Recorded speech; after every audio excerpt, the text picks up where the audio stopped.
Welcome back to the channel. তো আজকের ভিডিওতে কথা বলবো ফেসবুকের মনিটাইজেশনের নতুন একটা আপডেট আসছে। সেখানে দেখা যাচ্ছে unlock content monetisation. You will receive an invitation to content monetisation if you reach 300k views on new post and follow our policies. তো তারা বলতেছে যে আপনি যদি আপনার নতুন কোনো পোস্টে 3 লাখ ভিউ পান এবং ফেসবুকের যে পলিসি আছে তা মেনে চলেন, তাহলে তার আপনাকে কন্টেন্ট মনিটাইজেশন যে প্রোগ্রাম আছে ওটাতে ইনভাইট করবে, অর্থাৎ আপনি কন্টেন্ট মনিটাইজেশন পাবেন।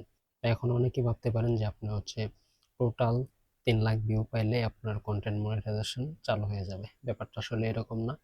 অর্থাৎ তারা ক্লিয়ারলি বলে দিয়েছে আপনার নতুন যে পোস্টগুলো হবে সেই পোস্টে আপনি যদি টোটাল 3 লাখ ভিউ পান, তাহলে আপনার কন্টেন্ট মনিটাইজেশনের জন্য তারা ইনভাইট করবে এবং আপনি কন্টেন্ট মনিটাইজেশন পাবেন। এবং অবশ্যই আপনাকে ফেসবুকের যে পলিসি আছে, রুলস আছে, ওইগুলো মেনে চলতে হবে।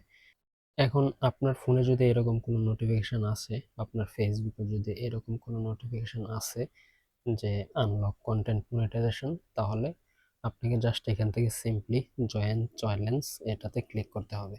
এবং এটাতে ক্লিক করলেই আপনি যে 3 লাখ ভিউয়ের চ্যালেঞ্জটা আছে এটাতে অংশগ্রহণ করে ফেলবেন।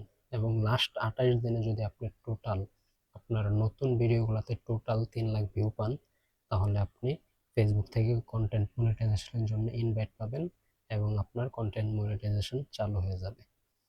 তো এটাই ছিল মূলত আজকের ভিডিও। অনেকে হয়তো ভুল বুঝতেছেন যে আপনারা টোটাল ফেসবুকে 3 লাখ ভিউ হলে আপনি কন্টেন্ট মনিটাইজেশন পেয়ে যাবেন, কিন্তু ব্যাপারটা এরকম না।